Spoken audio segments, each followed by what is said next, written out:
한국의 교육 시스템 때문에 미국은 지금 패닉에 빠지고 말았습니다. 한국의 교육 문화를 무시하던 뉴욕 교육부 장관은 믿을 수 없다며 한 회의장에서 절규하고 말았죠. 미국에서도 하지 못한 것을 한국이 운영 중이라고 말하자 믿을 수 없다며 뉴욕 교육부 장관까지 한국을 방문하며 배우려고 했다는데요. 도대체 무슨 일이 있는 걸까요?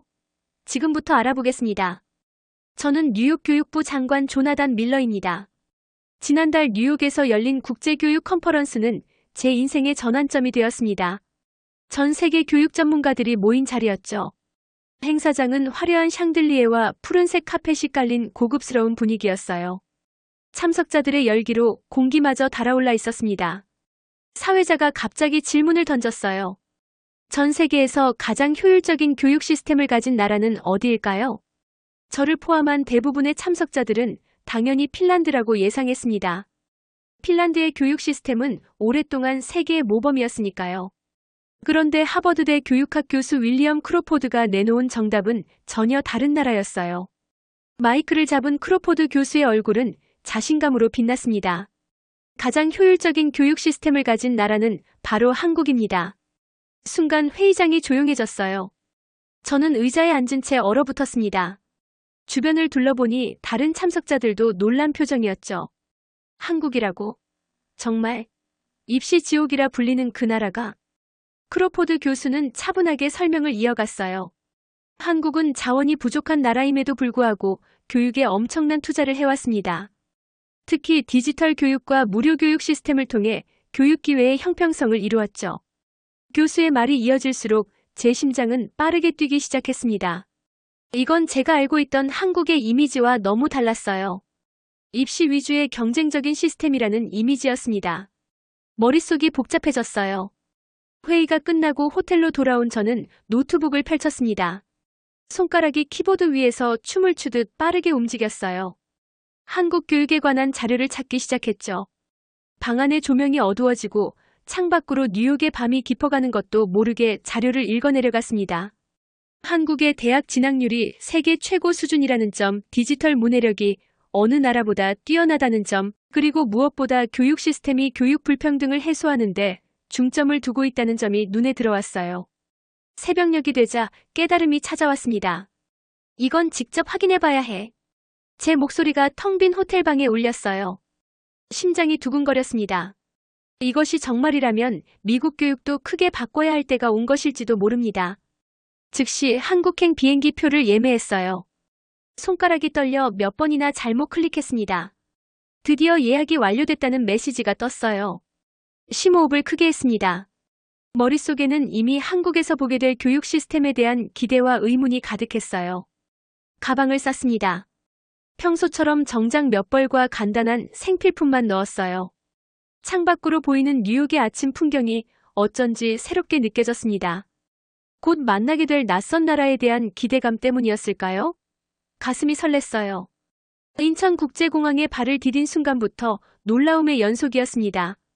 깨끗하게 정리된 공항이 먼저 눈에 들어왔어요. 바닥은 반짝거릴 정도로 깨끗했고 천장의 유리창을 통해 들어오는 자연광이 공간을 환하게 비추고 있었죠. 영어 안내문과 디지털 키오스크가 곳곳에 설치되어 있었습니다.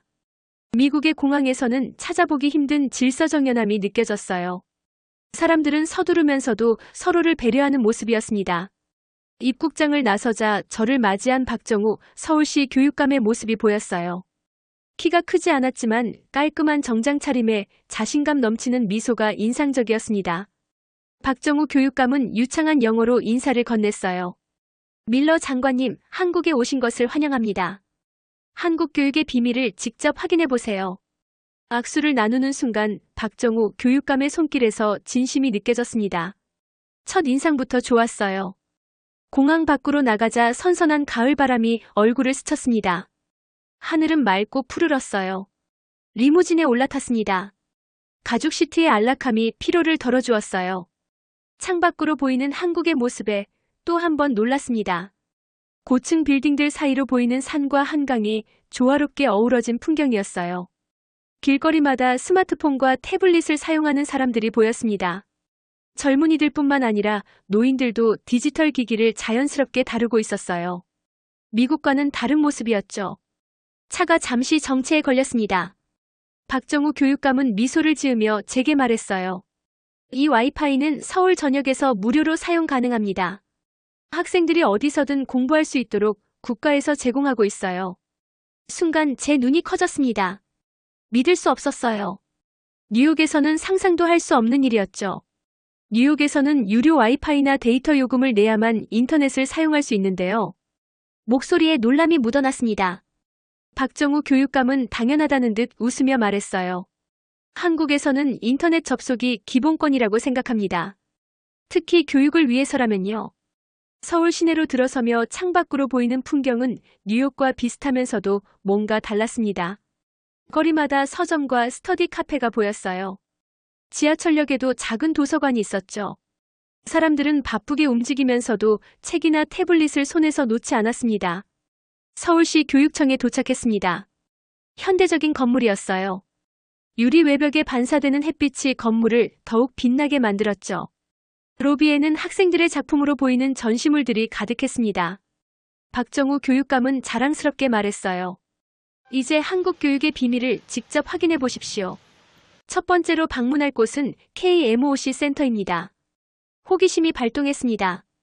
눈썹을 치켜올리며 물었어요. KMOC가 뭔가요?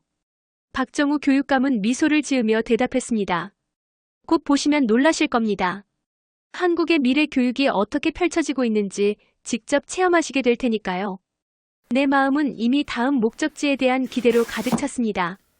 이 낯선 나라에서 무엇을 발견하게 될지 가슴이 두근거렸어요.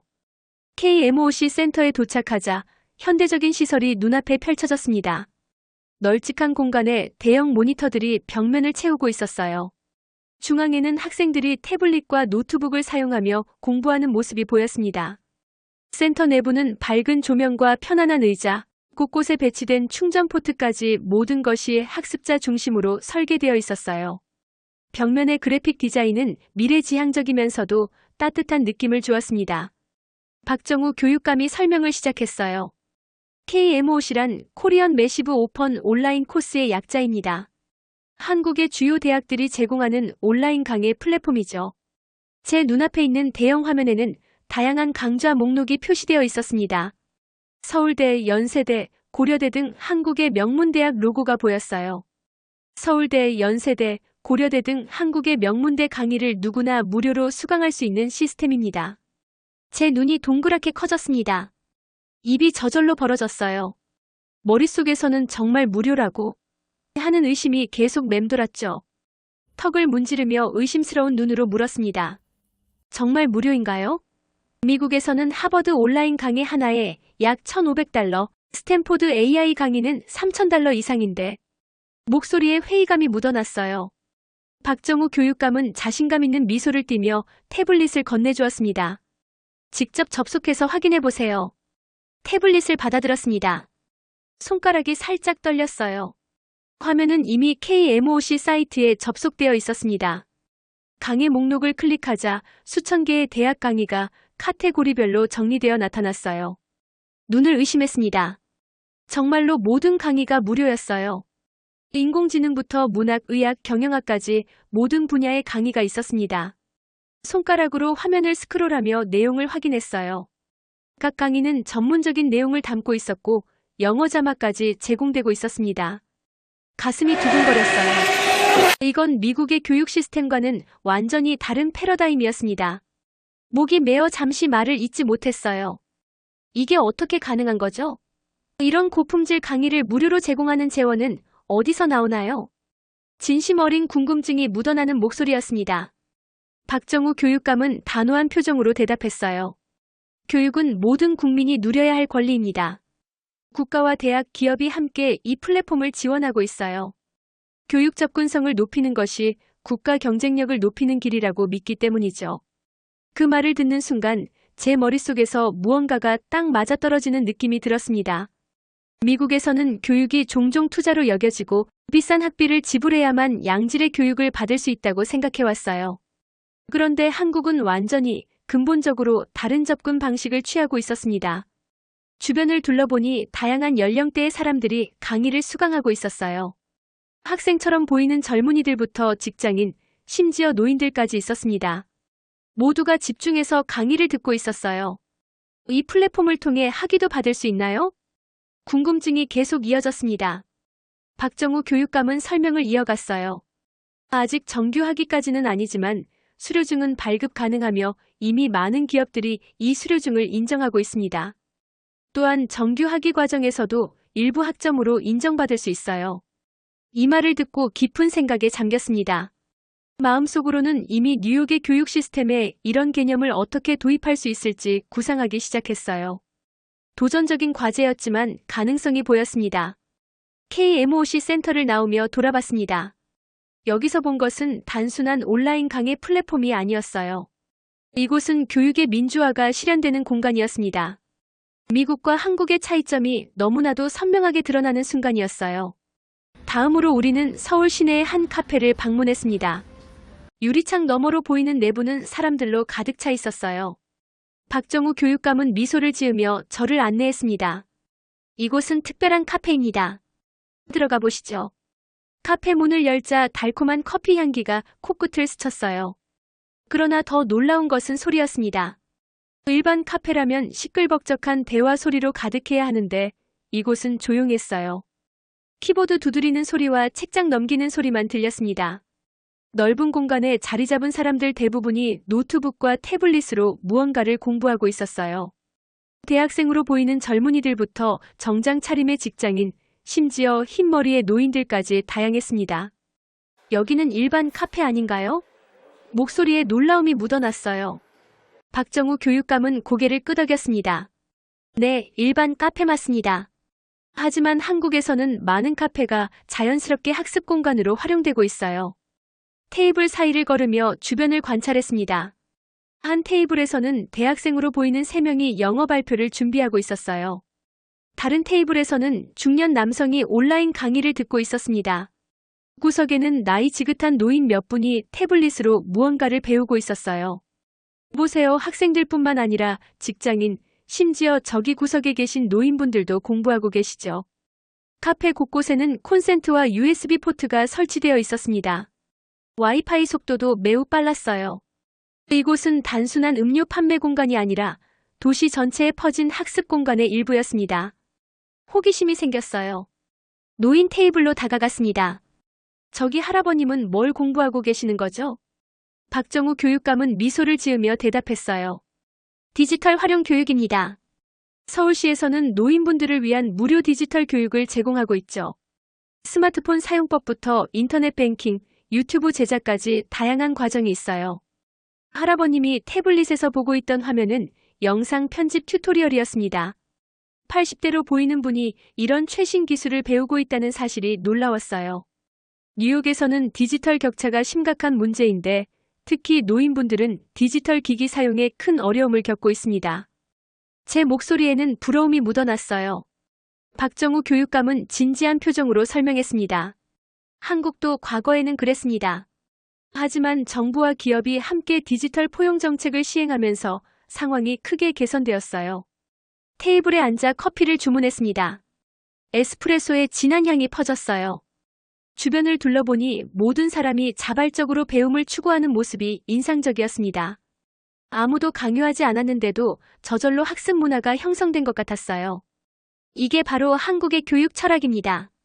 장소와 나이에 관계없이 누구나 학습할 수 있도록 환경을 제공하는 것이죠. 말을 마친 박정우 교육감의 얼굴에는 자부심이 묻어났습니다. 제 마음속에는 감탄과 함께 부러움이 일었어요. 뉴욕에도 이런 시스템이 필요하다고 생각합니다. 카페를 단순한 소비 공간이 아니라 학습과 교류의 장소로 활용하는 문화요. 박정우 교육감은 고개를 끄덕였습니다. 에스프레소 잔을 들어 한 모금 마셨어요. 씁쓸하면서도 달콤한 맛이 입안에 퍼졌습니다. 한국의 학습 문화도 이와 비슷했어요. 배움의 과정은 때로 쓰지만 그 결과는 달콤했습니다. 다음으로는 EBS를 방문해 보시죠. 거기서 더 놀라운 것을 보실 겁니다. 기대감에 가슴이 뛰었습니다. 이제 한국 교육의 매력에 완전히 빠져들고 있었어요. EBS 본사는 서울 외곽에 위치한 거대한 건물이었습니다. 로비에 들어서자 벽면을 가득 채운 수상 기록들이 눈에 들어왔어요. 국내외 각종 교육 콘텐츠 상을 휩쓴 흔적이었습니다. 건물 안은 마치 미래 교육의 요새 같았어요. 첨단 방송 장비와 스튜디오, 콘텐츠 제작실이 곳곳에 자리해 있었습니다. 사람들은 분주하게 움직이며 각자의 일에 몰두하고 있었어요. EBS 교육 콘텐츠 책임자 김지원 팀장이 우리를 맞이했습니다. 단정한 정장 차림의 지적인 인상이었어요. 김지원 팀장의 설명이 시작됐습니다. EBS는 단순한 방송국이 아닙니다.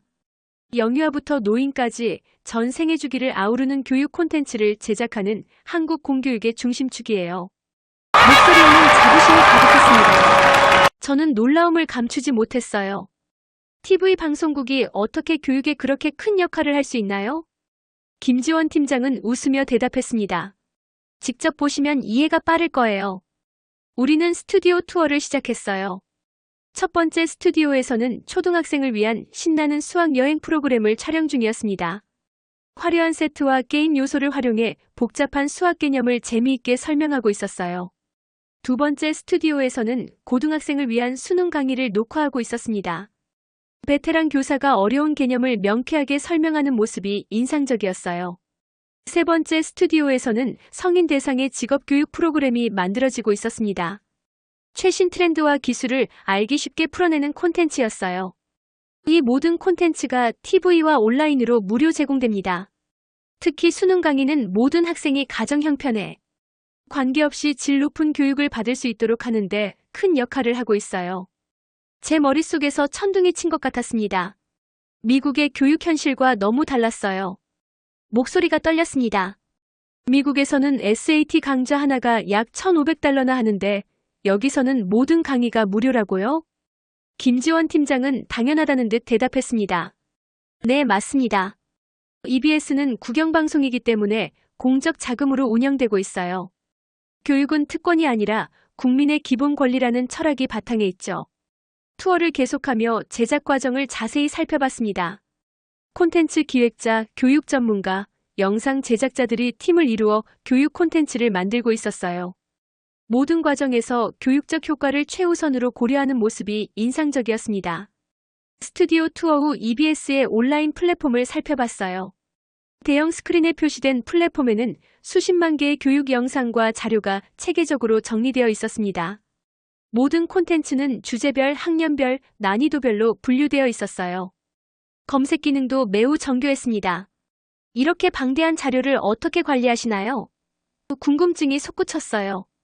김지원 팀장은 자랑스럽게 설명했습니다. AI 기술을 활용하고 있어요. 학생들의 학습 패턴과 선호도를 분석해 맞춤형 콘텐츠를 추천해주는 시스템도 갖추고 있습니다. 실시간 시청자 수가 표시된 모니터를 보니 놀라웠어요. 주중 오후 시간임에도 수십만 명이 EBS 콘텐츠를 이용하고 있었습니다. 가장 인기 있는 콘텐츠는 수학과 영어 관련 강의였어요. 이런 콘텐츠가 정말 효과가 있나요? 솔직한 의문이 들었습니다. 김지원 팀장은 자신감 있게 데이터를 보여줬어요. EBS 콘텐츠를 꾸준히 활용한 학생들의 학업 성취도가 평균 15% 이상 향상되었습니다. 지역 간, 소득 간 교육 격차도 크게 줄었어요. EBS의 교육적 영향력을 보여주는 그래프가 눈앞에 펼쳐졌습니다. 도시와 농촌 간의 학력 격차가 점차 줄어드는 추세였어요. 저소득층 학생들의 대학 진학률도 상승하고 있었습니다. 콘텐츠 품질 관리팀도 방문했어요. 교육 전문가, 현직 교사, 학생 패널까지 다양한 사람들이 콘텐츠를 검토하고 있었습니다. 철저한 품질 관리 시스템이었어요. 그 순간 미국과 한국의 교육 철학 차이를 절실히 깨달았습니다. 미국에서는 교육이 종종 비즈니스로 취급되는 반면 한국에서는 국가가 책임지는 공공재로 여겨지고 있었어요. 이런 시스템을 미국에 도입하면 어떨까요? 김지원 팀장이 물었습니다. 깊은 한숨이 나왔어요. 쉽지 않을 겁니다. 미국의 교육 시스템은 너무 분산되어 있고 상업적 이해관계가 얽혀 있어요. 하지만 시도해볼 가치는 충분합니다. EBS를 떠나며 머릿속은 복잡한 생각으로 가득 찼습니다. 미국의 교육 시스템을 변화시키려면 막대한 노력과 시간이 필요할 것이지만 그 변화는 반드시 필요했어요. EBS 데이터 센터로 향하는 엘리베이터 안에서 박정우 교육감이 말했습니다. 이제 한국 교육의 심장부를 보여드리겠습니다. 엘리베이터 문이 열리자 영화 속 미래 세계 같은 광경이 펼쳐졌어요. 푸른빛 조명이 깔린 넓은 공간에 수십 대의 대형 모니터와 서버가 가동되고 있었습니다. 기술자들이 분주히 움직이는 모습이 보였어요. 여기가 EBS 데이터 센터입니다. 박정우 교육감의 목소리에는 자부심이 묻어났어요. 데이터 센터 책임자 박민수 박사가 우리를 맞이했습니다. 30대 후반으로 보이는 박민수 박사는 날카로운 눈빛과 부드러운 미소를 지니고 있었어요. 청바지에 셔츠를 입은 캐주얼한 복장이 인상적이었습니다. 저희는 학습 분석을 통해 학생 개개인의 학습 패턴을 분석하고 있습니다. 박민수 박사가 자신만만하게 설명했어요.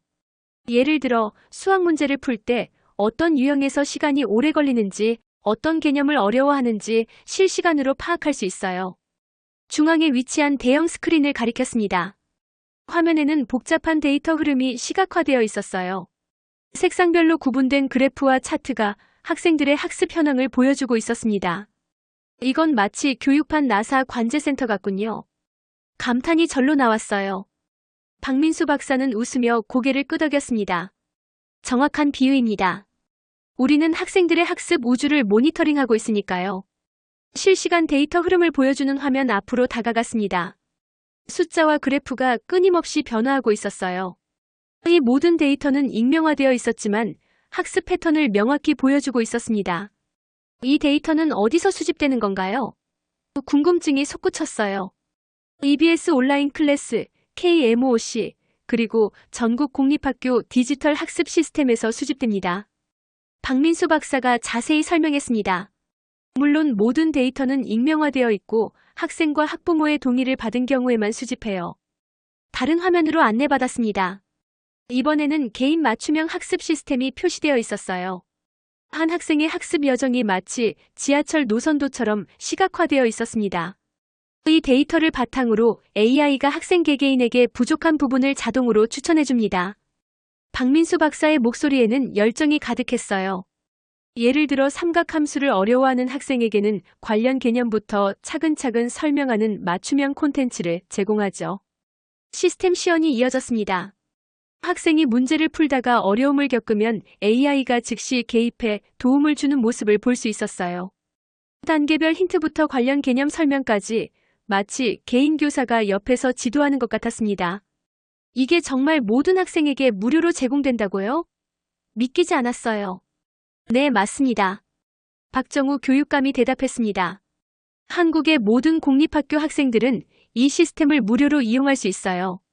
미국 교육 시스템과 비교하니 현실감이 없었습니다. 감탄과 함께 씁쓸함이 밀려왔어요.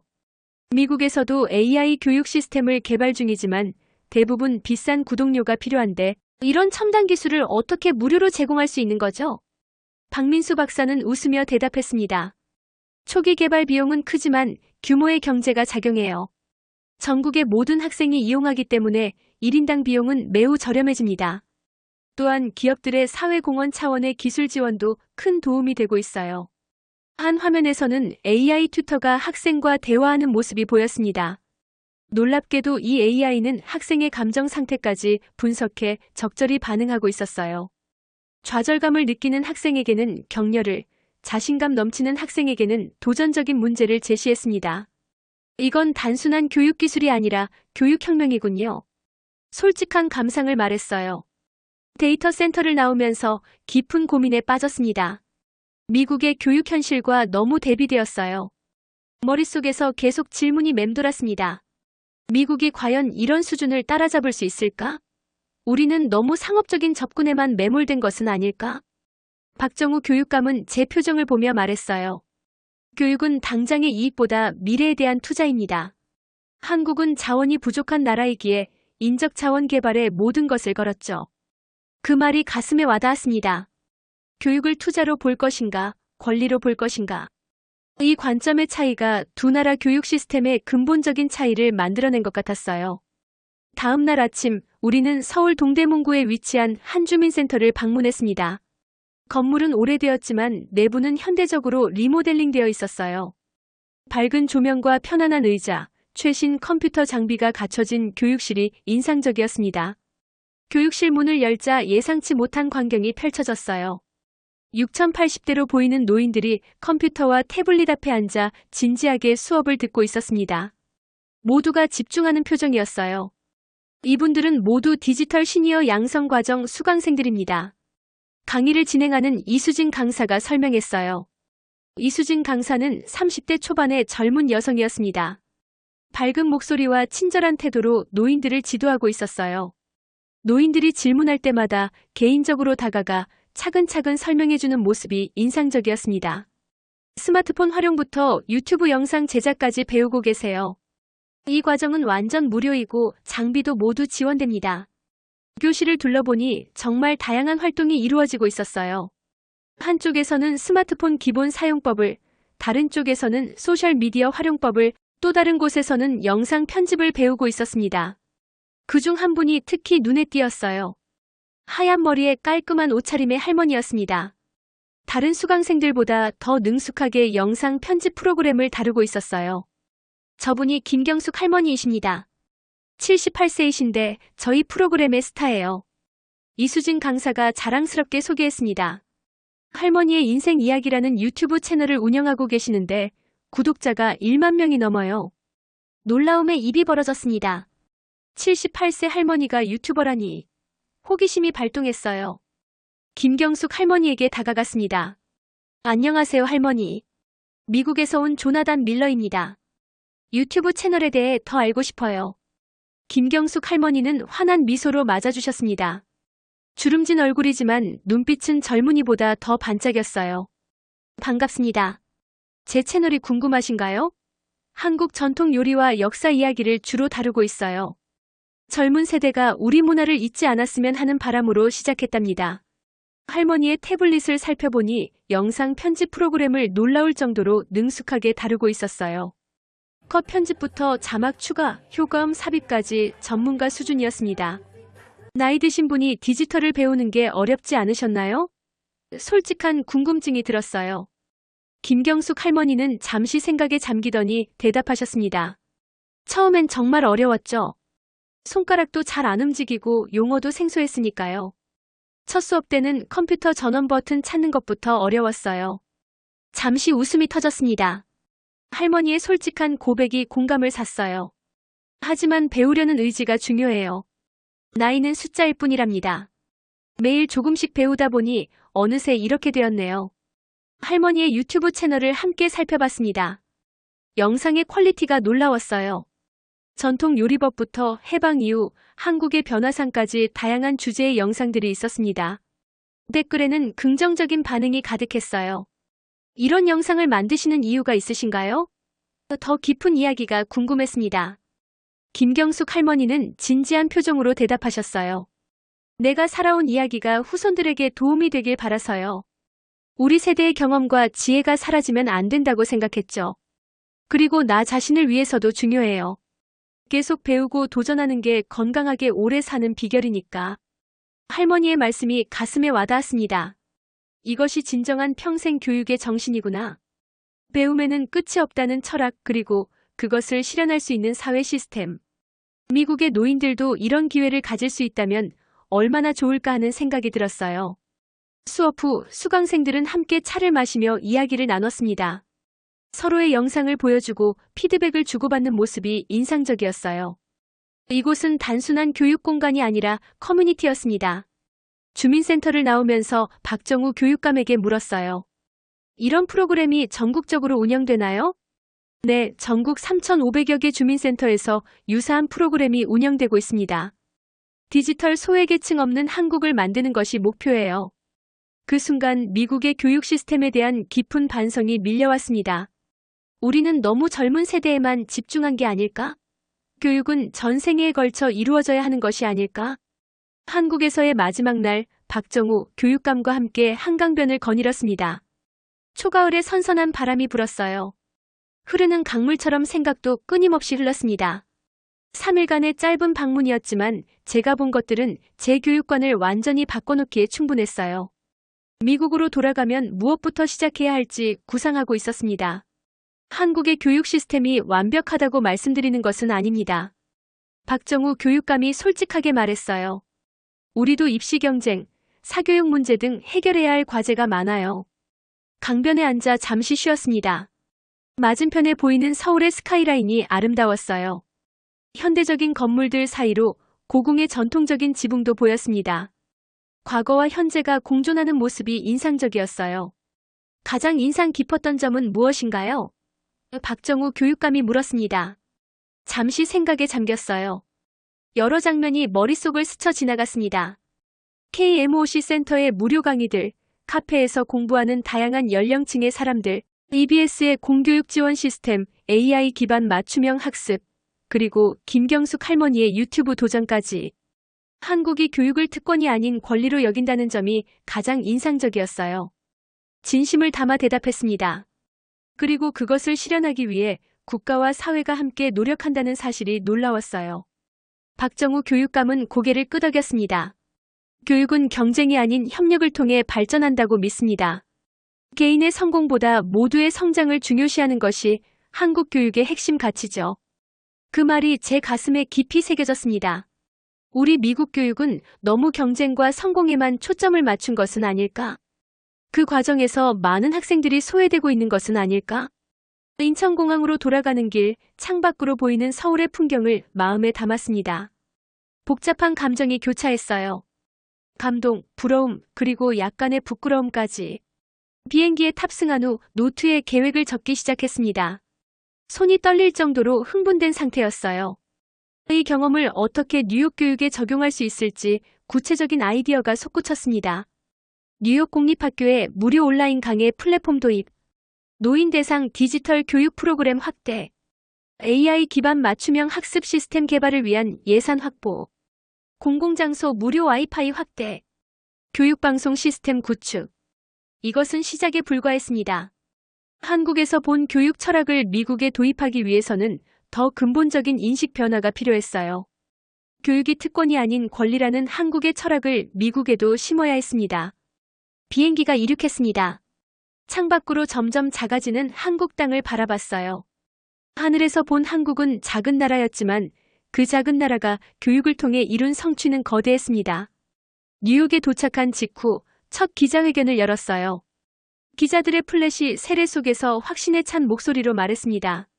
미국이 수십 년 동안 풀지 못한 교육 불평등 문제, 한국은 이미 해결 방향을 제시하고 있습니다. 디지털 AI, 평생 교육까지 모든 국민이 배울 수 있는 환경을 제공하는 한국의 사례를 미국도 배워야 합니다. 기자들의 질문이 쏟아졌어요. 구체적으로 어떤 정책을 도입할 계획이신가요? 예산은 어떻게 마련하실 건가요? 정치적 반대는 어떻게 극복하실 생각이신가요? 모든 질문에 차분하게 답했습니다. 내 마음은 이미 확고했어요. 이것은 쉬운 여정이 아닐 것입니다. 많은 저항과 장애물이 있을 테죠. 하지만 제가 한국에서 본 가능성은 너무나 크고 중요했습니다. 사무실로 돌아와 창밖을 바라봤어요. 뉴욕의 스카이라인이 눈앞에 펼쳐졌습니다. 이 도시의 아이들, 그리고 미국 전역의 학생들에게 더 나은 교육 기회를 제공할 수 있다면 얼마나 좋을까요? 교육이 곧 나라의 미래다. 작은 목소리로 중얼거렸습니다. 한국이 보여준 길을 미국도 따라갈 수 있도록 저는 최선을 다할 것입니다. 한국에서의 짧지만 강렬했던 경험은 제 인생을 변화시켰습니다. 그리고 이제 미국의 교육 시스템도 변화시킬 차례입니다. 그 여정이 쉽지 않을 것임을 알지만 첫걸음을 내디딜 준비가 되었습니다. 모든 아이가 공평한 교육 기회를 가질 수 있는 그날까지 이 여정은 계속될 것입니다.